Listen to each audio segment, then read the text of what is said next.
اور دین پر چلنے میں جو رکاوٹیں پیش آئیں اس پر اللہ تعالیٰ کی غیبی نصرتیں اور مددیں، اس کا تعلق کس سے ہے؟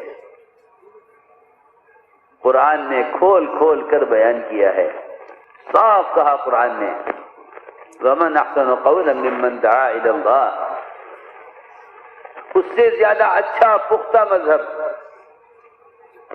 پختہ مذہب کا کیا مطلب ہے؟ مذہب کی پختگی کا مطلب یہ ہے کہ کوئی باطل طاقت اس مذہب سے ٹکرا نہیں سکتی۔ میرے دوستوں، بزرگوں، عزیزوں، کسی فریضے کے خلاف کوئی قانون بننا تو دور کی بات ہے، کسی استنجے کی لائن سے متعلق سنت کے خلاف بھی اگر باطل اٹھ کر آ جائے تو باطل کے مغلوب ہونے کے لیے اتنا کافی ہے۔ اگر ایک سنت کے خلاف بھی باطل آواز اٹھائے تو باطل کی ہلاکت کے لیے اتنا کافی ہے۔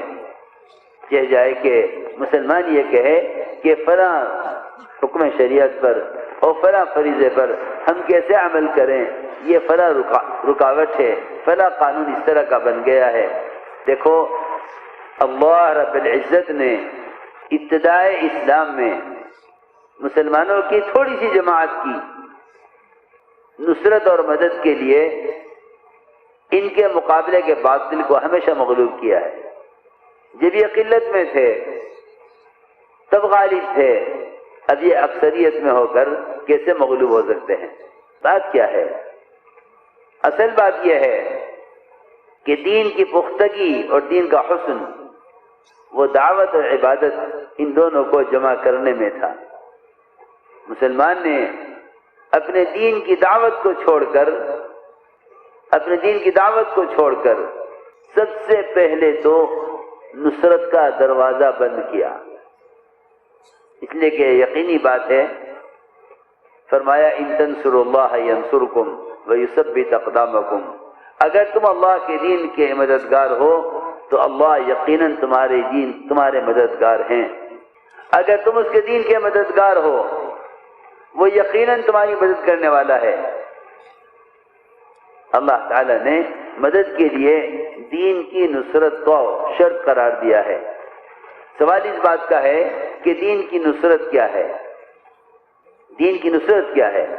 دین کی نصرت یہ ہے کہ مسلمان کے لیے اس کی ہدایت کے لیے ذریعہ بنے، یہ اصل نصرت ہے۔ فرمایا حدیث پاک میں کہ مدد کرو ظالم کی بھی مظلوم کی بھی۔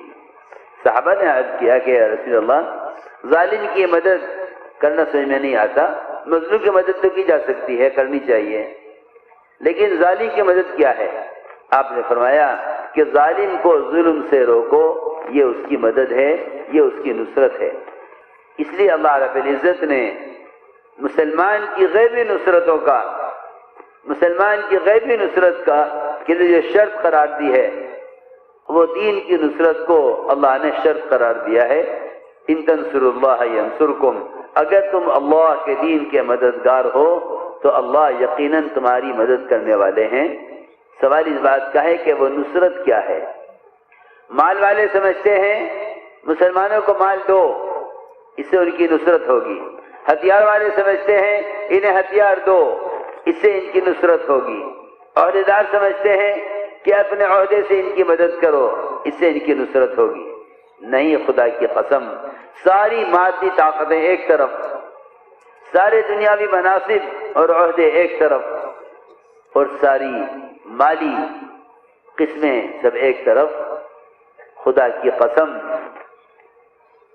انبیاء علیہ السلام کی مدد اللہ کی طرف سے نہ کبھی ملک و مال کی بنیاد پر کی گئی ہے اور نہ آئندہ کبھی اسلام کی مدد ملک و مال سے ہوگی۔ نصرت کیا ہے؟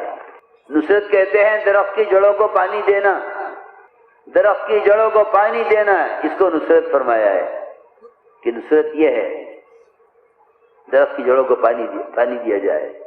اس لیے جاننا چاہیے کہ صرف مال کا خرچ کر دینا نصرت نہیں ہے، بلکہ نصرت کہتے ہیں اللہ رب العزت کی طرف سے ایسے واقعات کا پیش آنا جس سے غیر اور ساری کی ساری انسانیت ہدایت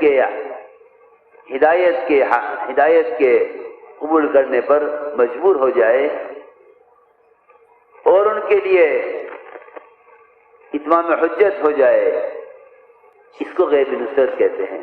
یہ غیبی نصرت انفرادی دعوت کے ساتھ ہے۔ اللہ رب العزت نے غیبی نصرتوں کو جوڑا ہے انفرادی دعوت کے ساتھ، اس لیے کہ حضور اکرم صلی اللہ علیہ وسلم وہ محنت لے کر آئے ہیں کہ جس محنت پر اللہ تعالیٰ نے آپ کی نصرت کا وعدہ کیا ہے اور آپ کے بعد آپ کی امت سے نصرت کا وعدہ کیا ہے، آپ سے اور آپ کے بعد آپ کی امت سے نصرت کا وعدہ کیا ہے، وہ نصرت کا ذریعہ اور نصرت کا راستہ کیا ہے؟ سب سے بنیادی بات یہ ہے کہ انفرادی دعوت ایک ایک امتی کو یہ اللہ تعالیٰ کی غیبی نصرتوں کے نزول کا اصل سبب ہے۔ حضور اکرم صلی اللہ علیہ وسلم اپنے صحابہ کے ساتھ ایک سفر میں تھے، صحابہ آپ کے ساتھ تھے، ایک شخص آپ نے دیکھا ایک رخ پر جاتے ہوئے، فرمایا کہاں جا رہے ہو؟ عرض کیا، اس نے کہا کہ میں اپنے گھر جا رہا ہوں، گھر والوں کے پاس۔ فرمایا کیا تم اس بات کی گواہی دو گے کہ اللہ کے سوا کوئی عبادت کے لائق نہیں؟ کیا اس بات کی گواہی دو گے کہ میں اللہ کا رسول ہوں؟ اس نے فوراً کہا کہ آپ کی ان دو باتوں پر کون گواہ ہے؟ ان دو باتوں پر کون گواہ ہے؟ آپ نے یہ نہیں فرمایا میرے صحابہ میرے ساتھ ہی گواہی دیں گے، اور اتنے لوگ ایمان لا چکے ہیں ان سے پوچھو۔ آپ صلی اللہ علیہ وسلم نے ایسی چیز سے گواہی کا مطالبہ کیا جو نہ چل سکتی ہے، نہ دیکھ سکتی ہے، نہ بول سکتی ہے۔ نہ چلنے کی طاقت ہے، نہ بولنے کی طاقت ہے، نہ دیکھنے کی طاقت ہے۔ آپ نے فرمایا اس وادی کے کنارے پر جو درخت کھڑا ہے، یہ درخت گواہی دے گا کہ میں اللہ کا رسول ہوں۔ درخت وہاں سے زمین پھاڑتا ہوا آیا، آپ کے سامنے آ کر کھڑا ہوا، 3 مرتبہ درخت نے گواہی دی، بے شک آپ اللہ کے رسول ہیں، بے شک آپ اللہ کے رسول ہیں، بے شک آپ اللہ کے رسول ہیں، اللہ ایک ہیں، آپ کی رسالت کی، اللہ کی توحید کی۔ اس درخت نے گواہی دی، اس دیہاتی نے اس گواہی کو سنا اور اسلام قبول کیا۔